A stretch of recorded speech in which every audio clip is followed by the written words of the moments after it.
get going at 6:30 on the dot. Call to order.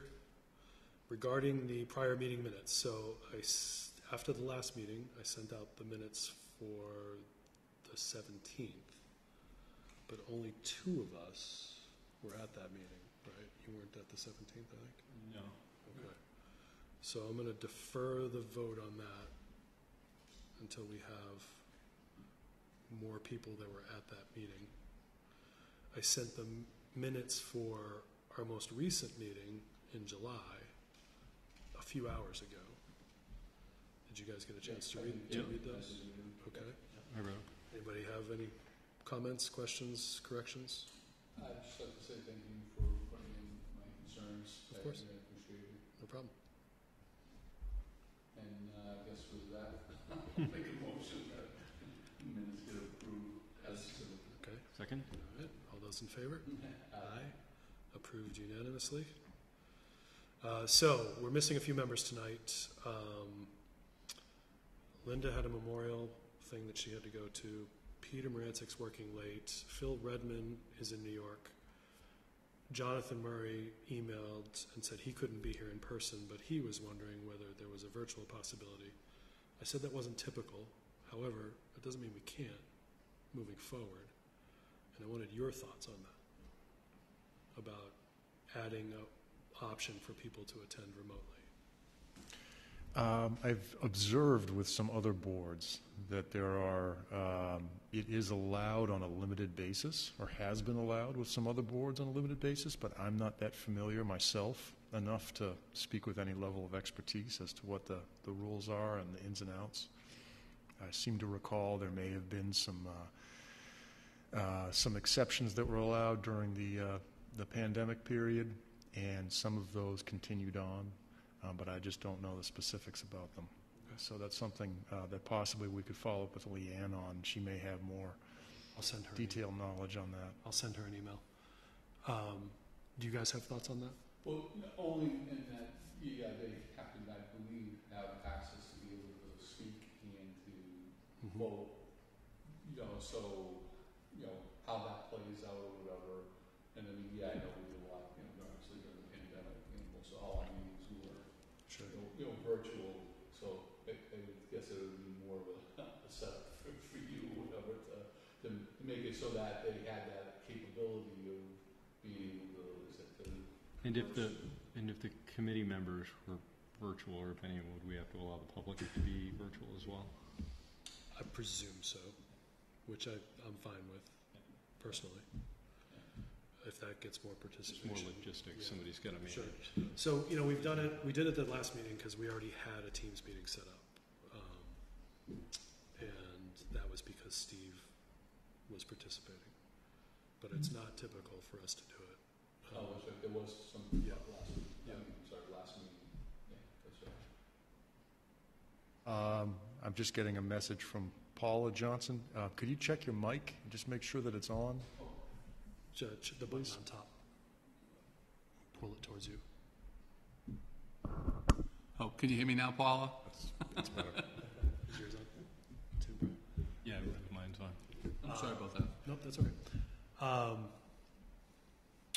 right, let me follow up with Leanne and see if we're even allowed. I know it was The logistics at that last meeting were not easy. Yeah, and sure. I had put a request in with IT and community television just about to see if we could improve it. And it's something that's being worked on from what I understand, but it's not something that can be solved very simply.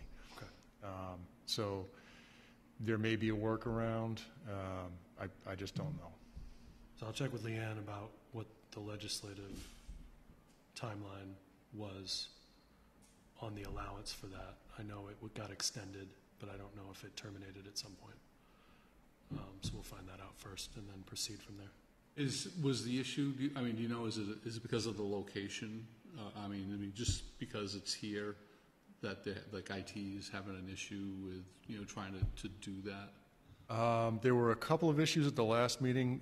One was that I didn't have connectivity between my devices and then the television broadcast. There wasn't like a direct connection, and so I think that may have been one of the sources of the audio feedback we were having. It just wasn't, it could be done better, let's put it that way, in a way that's smoother, and I think it might be wise just to wait for that to come together to allow the virtual meetings. Okay, that's fair. So that's a two-part question, I guess. It's A, can we, and B, logistically, how would we make it happen? Yeah. Great. Public comment? I didn't think there was any. I'm just wondering where our person is who suggested that we always be here at the meeting. So Candy, if you're out there, we miss you. Right, there we go. So we'll move to the meat of the agenda, the service road shared use path. I noticed that there had been some work done at Round Hill when I was at the golf course on Friday. Linda, when she emailed me to say that she couldn't be here, said that she had actually ridden the path recently between the golf course and Quaker Meeting House, and there was no signage telling her not to. So in addition to whatever update you might be giving us, I wonder if we could talk about the signage too. Signage as far as connectivity between the path and the golf No, course? as far as telling people that it's closed, that it's not open. Oh, the path from Round Hill. Yes. Oh, I see. Sure. Yeah, that's something I can relay. Okay. Yeah. Right, because There's some mountain bike trails between Corpus Christi and the golf course and Oak Ridge, and some people exit there to get down to Maple Swamp. I would guess, not having quizzed Linda on what she was doing on the particular day that she rode the path, it sounds to me like that's probably what she was doing, knowing her riding habits. But if there was nothing to tell people that the path is not open yet, then why wouldn't they? right, right. It's a good point. Yep, I'm not sure that's been discussed at all, so Okay, I can relay that back. sure. Thank you. Anything else to add to updating that project? No, I wasn't able to join in on the last progress meeting, so I'm a little out of the loop as to exactly where they stand with their scheduling and all that. I've just observed that there's still work in progress that's going on. It looks like they've made substantial progress in their fencing. There's still some utility work that needs to be done, and paving, signals. And at the last meeting, I was not aware, but there are actually RFBs going in at Chase Road. So that was something that I had overlooked on the plan. But apparently those were added in, and they are going in on Chase Road. Great. So, That's good to know. yeah. So that work will all be coming up at some point. Probably the fall, right? Because After Labor Day is what I heard they're not doing at the last, but I haven't heard an update since. Yeah. Okay. I just have a few things, because I've had people ask me again, and I believe you had said at the last meeting that Lawrence Lynch wasn't coming back until September or sometime or whatever. They're wondering, they see the bike path, they see where it is. It's been kind of like at a standstill work-wise, for most of the summer.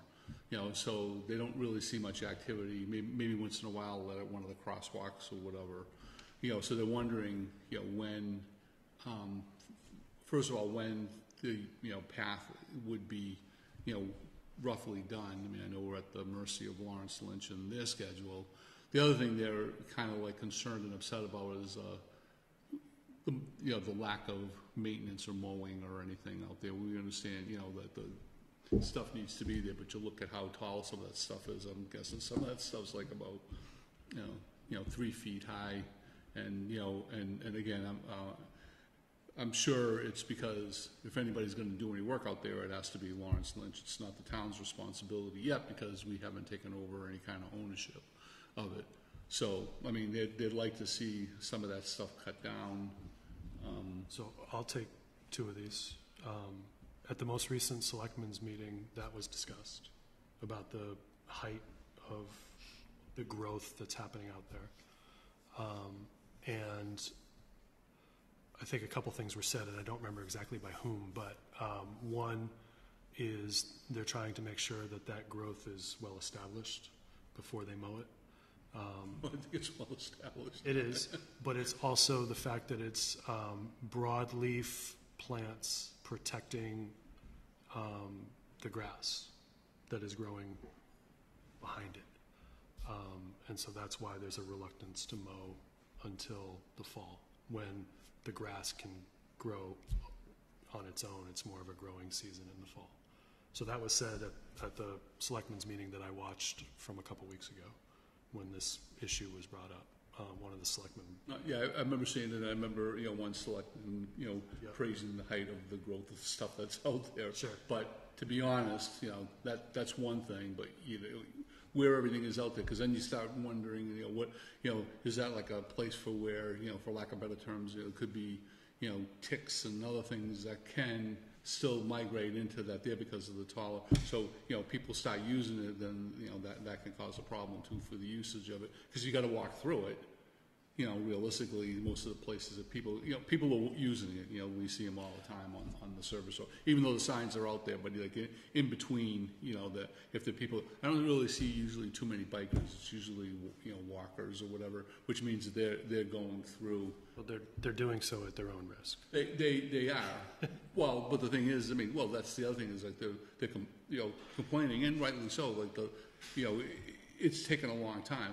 There hasn't been really any activity out there for most of the summer. So that was the second thing I was going to answer, which is that for some of the work that remains, not all of it, but some of it, there's a Mass DOT moratorium on work between Memorial Day and Labor Day, particularly the work that needs to be done at the exit ramps.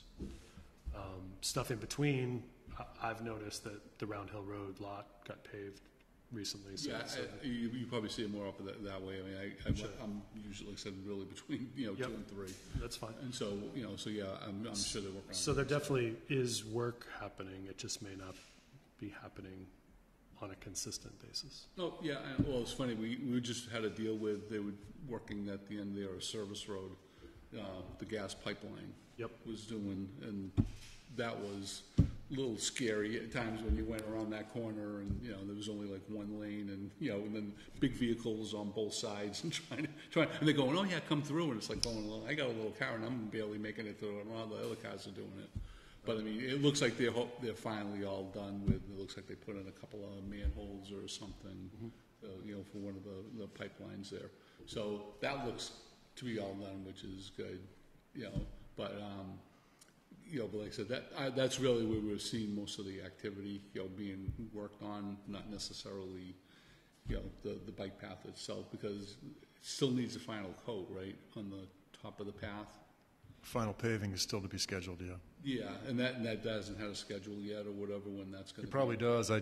Like I said, I wasn't at the last meeting. I don't know what the updated schedule is. Okay. Yeah. Okay, thanks. But like I said, I get people, especially, it seems to be happening more and more, because obviously the longer it goes on and the longer they don't see anything out there, the more people go, okay, wait a minute, this has been, we haven't seen any really much activity out there for, a number of, and you would think like in the summer months is when you'd be out there, more doing the work what you can do instead of, wait until the fall with the weather good. Their fencing subcontractor's been out there just about every day, all summer long. The Luca Fence has been out there installing guardrail and fencing. And I get that people are eager to use it. I'm eager to use it. I'm sure you're eager to use it down where you live. I get that, but I think the message has been pretty consistent that it's not open yet. Right, and they see that, and most people, I think most people are trying to abide by that too. You know what I mean? So they want to be able to use Sure. it, and so they are staying off it because that's what's supposed to do. Not everybody is, and like you said, they're using it at their own risk.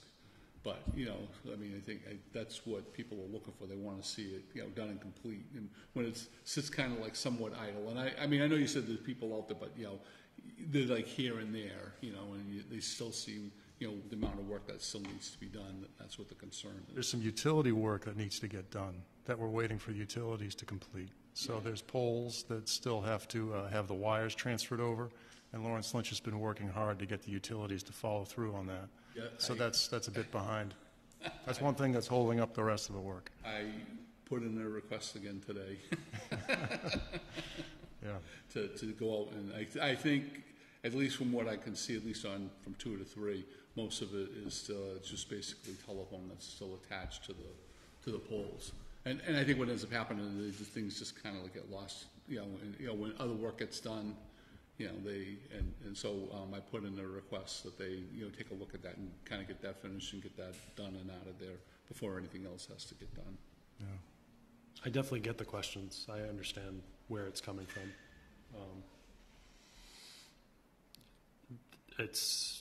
It'll get done when it gets done,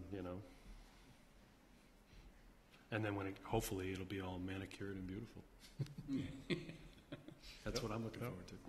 But the thing is, so once it does get done, then the town would be responsible for the mowing and all that. Once it gets sanded over, then it's going to fall onto the DPW, whatever, to maintain that, at least the mowing and everything that needs to be done. I think Paul said that was the answer to that was yes, and that it would be done a couple times a year. Yeah, and that's, just like how they used to do on the other side. Yeah.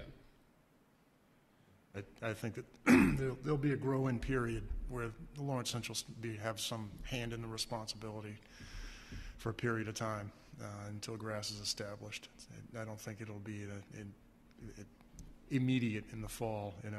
Once the seed is down, we want to see the seed get established. Sure. No, makes sense. Thanks. Sun Service Road? Okay. The canal connection, where are we with that? Yes, we have, paperwork for the new grant has gone through the process. We've just recently got a grant initiation form paperwork completed, so we're looking forward to get rolling on the next phase of this, which should be soon, once we get an acknowledgement on that. And some of the things that we'll be looking to do is get a summary of our web survey from VHB with some statistics. So I know that there was some interest in that, and we certainly want to look at it and have something that we can share with the public in terms of an analysis of responses, particularly the ranked items. So that's something we'll be working with VHB on. And then we'll also want to schedule some time, possibly with the select board, to not only inform the board as to what has been going on, where we're going, but then also just to heighten the public visibility and just make sure that we continue just to engage the public and provide an opportunity for people to get educated on it and give us feedback. Great.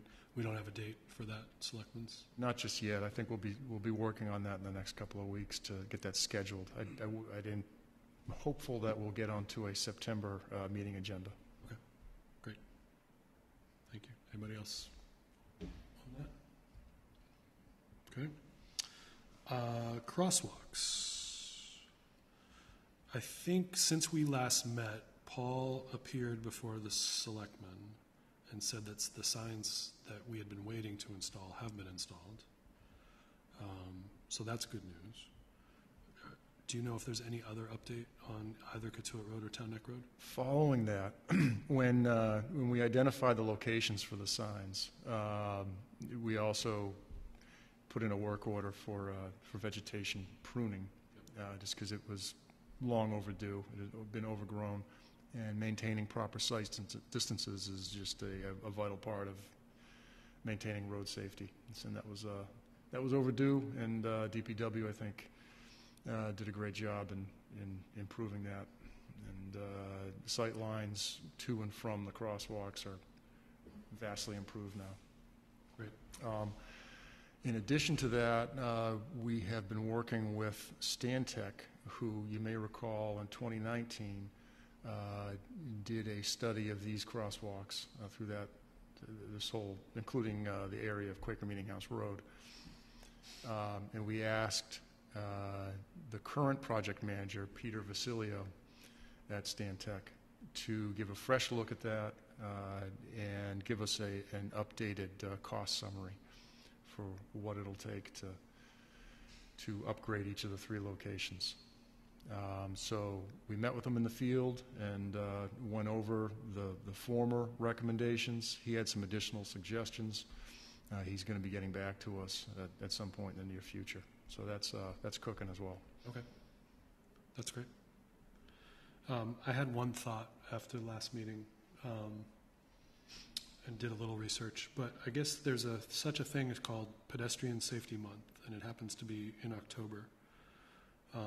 And this is something I'll follow up with Charlie on or others, but I'm wondering if the Citizens Police Academy could be engaged for like a day to be out at those crosswalks to identify or help make them more visible, number one, and then help people cross for a day, some kind of pedestrian safety day that we might advocate for.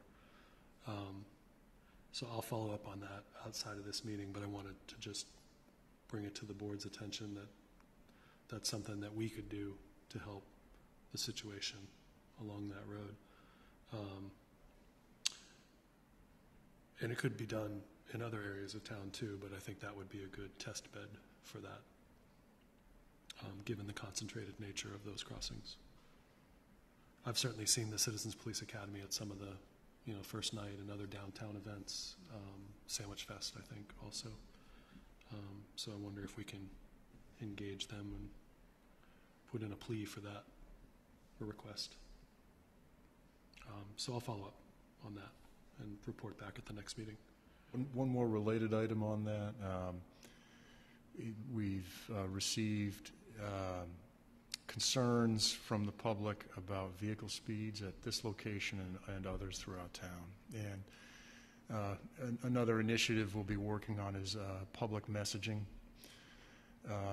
to reinforce driver education, and we might do this possibly in conjunction with the police department, just to reinforce the need for drivers to be mindful of the speed they're operating on, the context in which they're operating, the road environment itself in particular, whether it's thickly settled or a business district, whether there's crosswalks, pedestrians present, basically to be mindful of the speed.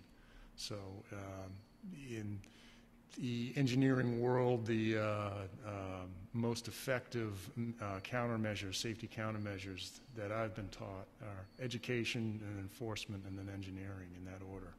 Driver education is key, so that's something that we want to promote. So we'll be looking to do some of that in the coming weeks. We can participate in that with our social profiles as well, depending on how you're going to distribute or what you're going to distribute. Yeah, I think the ideas are still being formulated, so.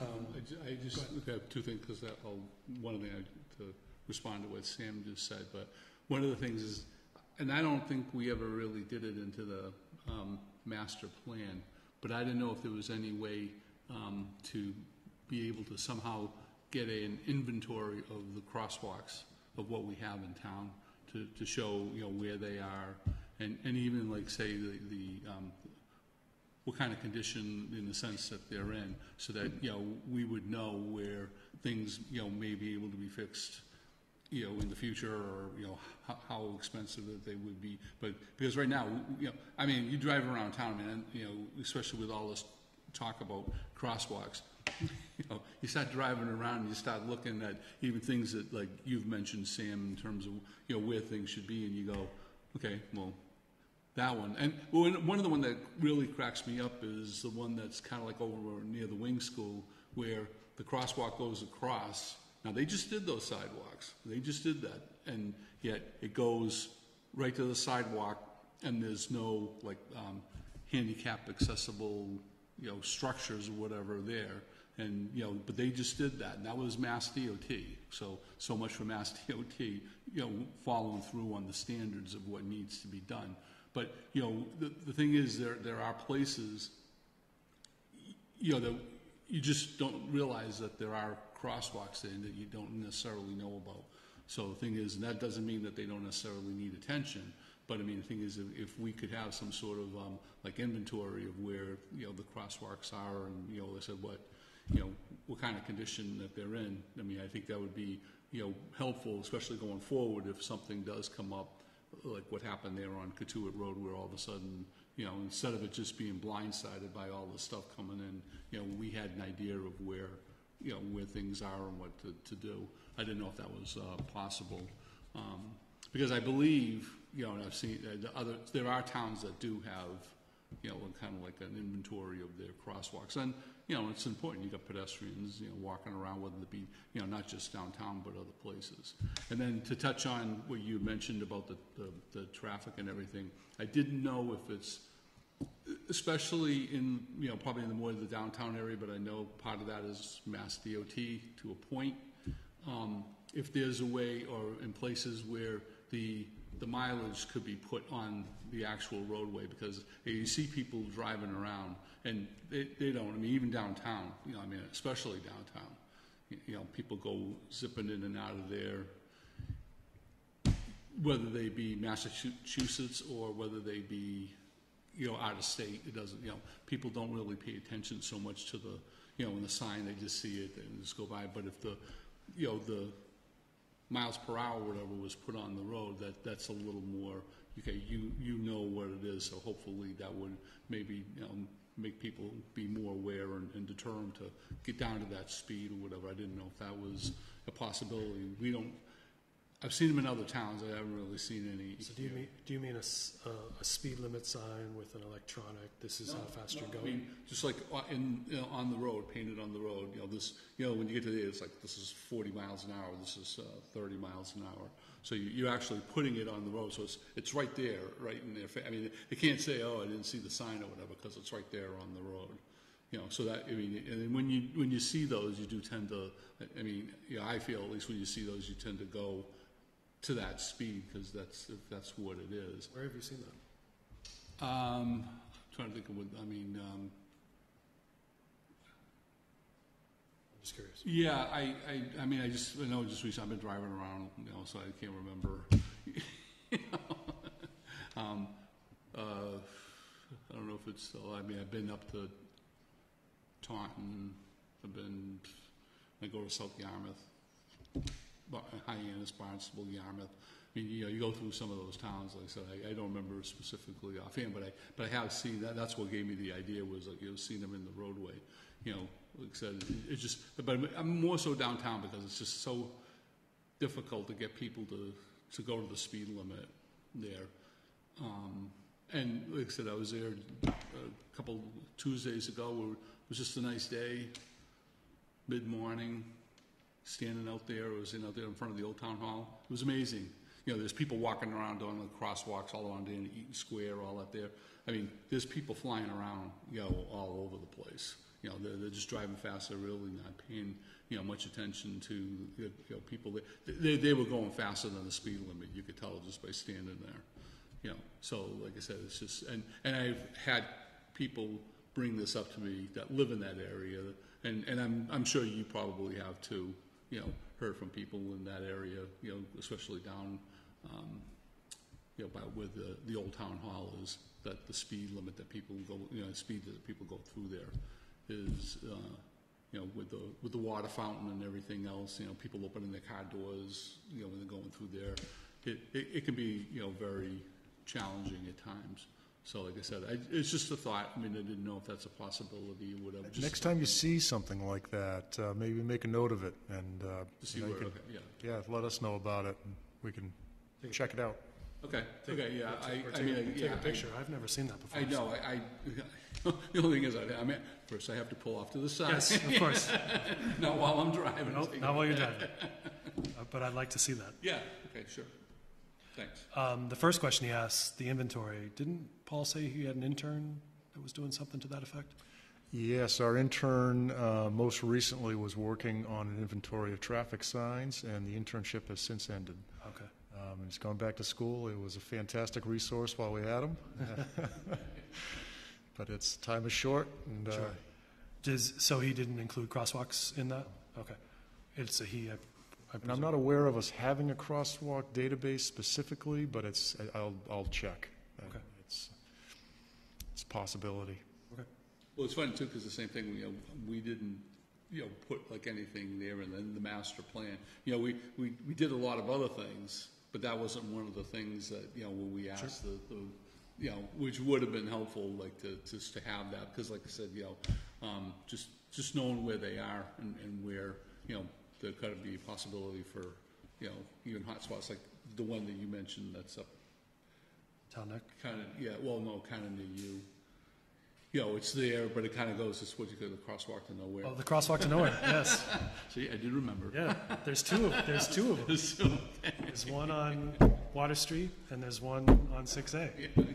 The crosswalks to nowhere. I know exactly where they are. Yeah, you know what those are, yeah. The rest, I'm not so sure. Okay. Brian, anything? Nope. Okay. Bike racks. I saw in the email that Colleen Medeiros sent today, that there's a funding opportunity for schools. It's Safe Routes to Schools, bike rack grant program. So that got me thinking, could we upgrade or replace what's at the schools and take the ones from the schools and put them in the two locations that we identified at the last meeting, where we've talked about the Center for Active Living at many meetings, and Morse Road, the new recreation areas. I think the deadline or the window for applications is November, and I can forward you what I got. If you would, I'll take a look. Thank you. That'd be great. I know it's too late now, but I mean, were there any at the wing school? I'm sure there were back behind by the playground. In fact, I know there were because my kids used to park their bikes there. Probably yours did too. They're probably history, huh? Could very well be. That's a good question. Because it was a movable rack. I mean, it was an old school, like. Yeah, I was going to say, it was not. It's not one that you would have today. Yeah, okay. It's an old metal one. Yeah, it's like one I have in my shed, actually. Where it's just the slot for the wheels. Yeah. But that's a good question. What did happen to that bike rack? Speaking of which, have you heard any feedback about the bike hitch style of racks that have been used around town? Because from our perspective, they're simple to install because they only involve a single post. Yep. They're relatively efficient because you can put two bikes on them, and they support the frame, not the wheels. And they're relatively inexpensive, and so we can get more of them, more bang for our buck through the grant programs. Sure. So there's some logic behind why we picked those. Yeah. No, I've not heard any feedback about them specifically. Just appreciation that we've been spreading them around town. But, I thought that was very timely news that we got this week, so hopefully we can take advantage of that.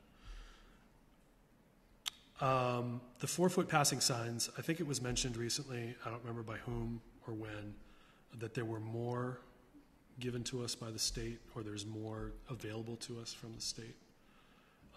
And Jonathan, who couldn't be here tonight, wanted to advocate for actually putting some on the service road.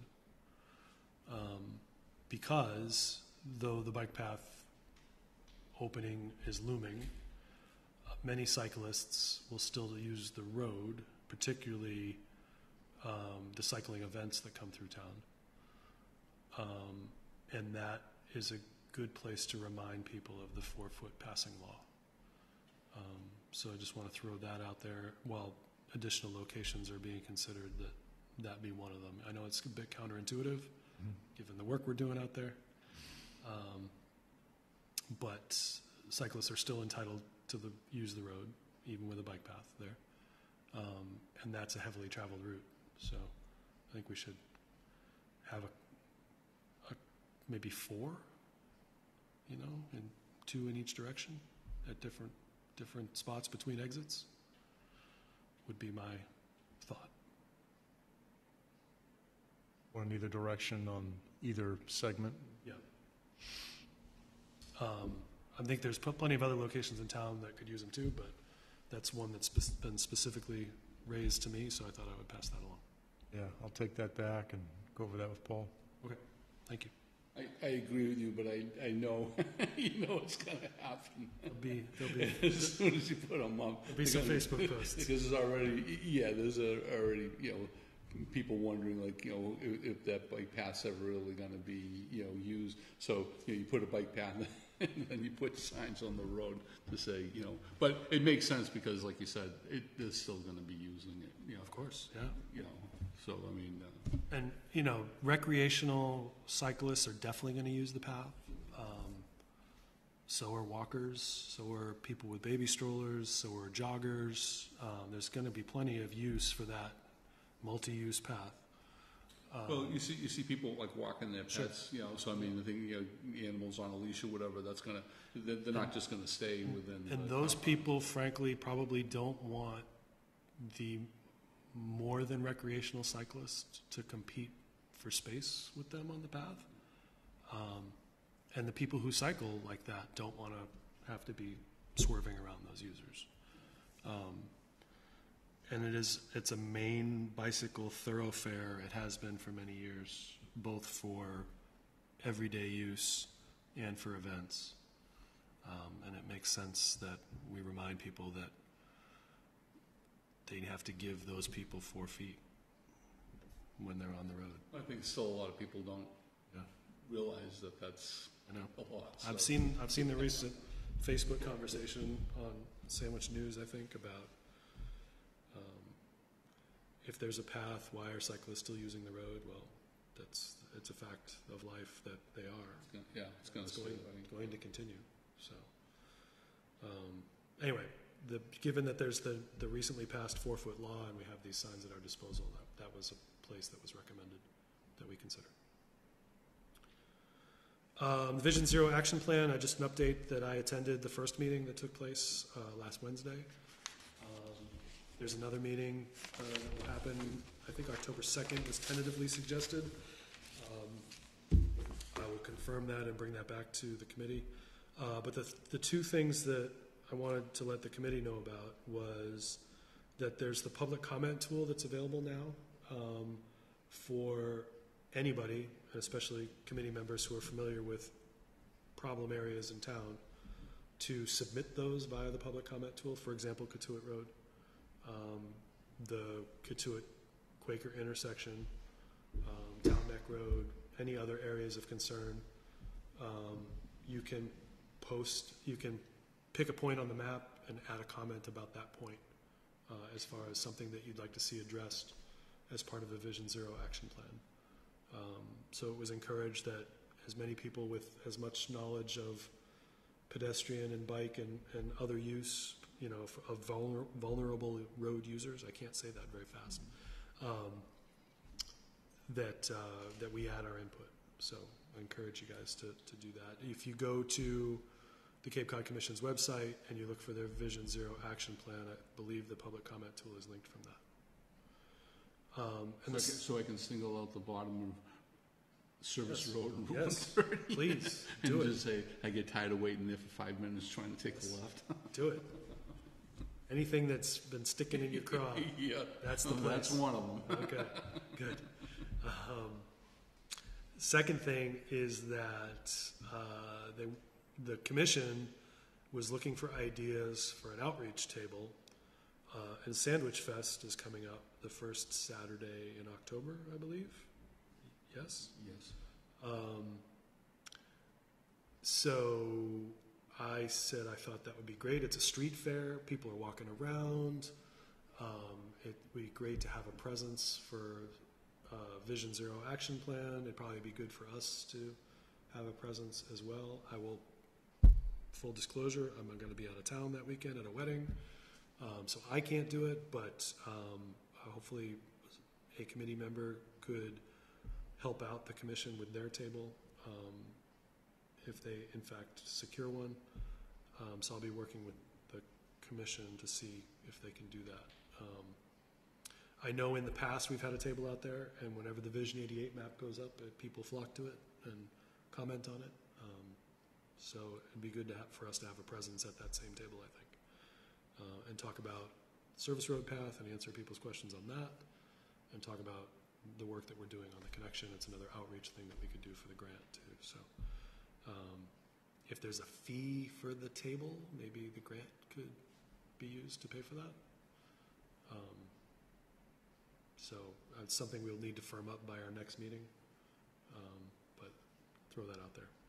I think they're also doing Porch Fest that same day. They are. They're combining both, so that it should be an interesting mix, because you want people to be at Sandwich Fest, you're walking up there, but then they're also going to be spread out throughout the downtown area. So, you know, it would be interesting to see if they get the same kind of response that they had in the past for the, you know, down where you want to have, like I said, where the tables would be. So that's my Vision Zero update. The last item I'm going to defer, the new business screening of the street project. It's Jonathan Murray's idea, and I'd like him to talk about it. And since he couldn't be here tonight, I will put it on the next agenda. There was a typo in our agenda. When I put in the next meeting was August 16th, I did not mean 3 days ago. I meant September 16th. So that will be our next meeting, the third Monday in September. And if nobody has anything else, I'll take a motion to adjourn. I'll make a motion, we adjourn. Second? All those in favor? Aye. Thank you, everybody.